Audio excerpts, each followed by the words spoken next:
আসসালামু আলাইকুম মোৰ অন্য এটি ভিডিঅ'লৈ আপোনালোক সকলোকে স্বাগতম জনালোঁ। আজি লৈ আহিছোঁ মাছৰ এটা ৰেচিপি, ভকুৱা মাছৰ ৰেচিপি এটা।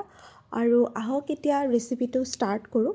তাৰ কাৰণে মই প্ৰথমতে মাছখিনি ভালকৈ ধুই ল'লোঁ আৰু ইফালে মই মছলা বনাবৰ কাৰণে প্ৰথমতে প'ষ্টৰ দানা লৈছোঁ আৰু সৰিয়হ লৈছোঁ। এইখিনি মই আগতে অকণমান সময় ভিজাই থৈ দিছিলোঁ, তাৰপাছত সেইখিনি লৈ লৈছোঁ। আৰু আদা লৈছোঁ, নহৰু লৈছোঁ আৰু কেঁচা জলকীয়া কিমান জ্বলা যিমান লাগে আপোনালোকে সেনেকৈ ল'লে হ'ল। মই অকণমান বেছিকৈ লৈছিলোঁ জ্বলা।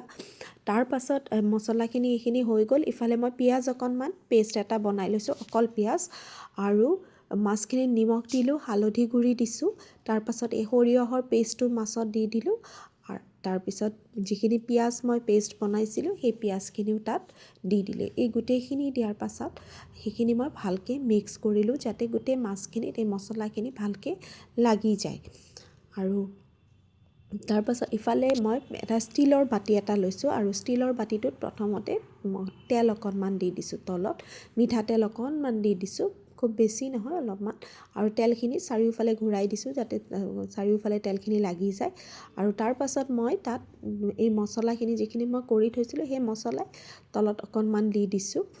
দি তাৰপিছত মাছখিনি তাৰ ওপৰত দি দিছোঁ, এপিচকৈ গোটেই মাছখিনি তাত দি দিলোঁ। আৰু মাছখিনি দিয়াৰ পাছত মাছৰ ওপৰত যাতে মছলাখিনি ভালকৈ লাগি যায় সেনেকৈ মাছৰ ওপৰতো মছলাখিনি অকণমান দি দিছোঁ। এইখিনি দিয়াৰ পাছত মই তাতে মিঠাতেল একদম অলপমান মিঠাতেল অকণমান দিছোঁ।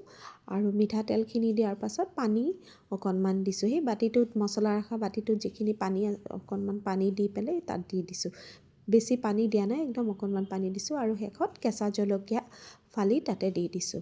এইখিনি গোটেইখিনি দিয়াৰ পাছত এই গোটেই মছলাখিনি যাতে মিক্স হৈ যায়, পানীখিনি যিহেতু দিলোঁ পানীৰ লগতো মিক্স হৈ যায়, সেইকাৰণে বাতিটোত অকণমান লৰাই দিছোঁ যাতে গোটেইখিনি মিক্স হৈ যায়। তাৰপাছত বাতিটোৰ ঢাকনিখন লগাই দিলোঁ।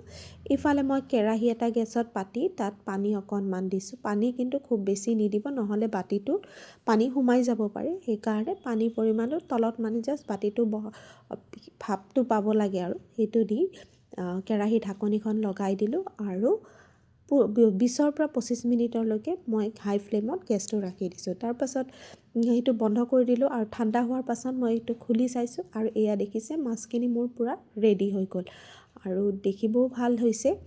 আৰু এইটো আছিলে ৰেচিপিটো। তাৰপাছত মই ধুনীয়াকৈ এনেকৈ প্লেট এখনত উলিয়াই সেইখিনি পৰিৱেশন কৰিলোঁ। আৰু আপোনালোকেও বনাই চাব, খাব বহুত টেষ্টি হয় আৰু তেলো বেছি নালাগে, ষ্টিম দিয়াৰ নিচিনা হৈ যায়। আৰু যদি আপোনালোকৰ মোৰ ভিডিঅ'টো ভাল লাগিছে তেতিয়াহ'লে লাইক কৰিব, কমেণ্ট কৰিব আৰু মোৰ পেজখন ফ'ল' কৰিব পাহৰি নাযাব। আজিৰ কাৰণে এইখিনিয়ে আছিলে। নেক্সট ভিডিঅ'ত আকৌ লগ পাম, তেতিয়ালৈ আল্লাহ হাফিজ।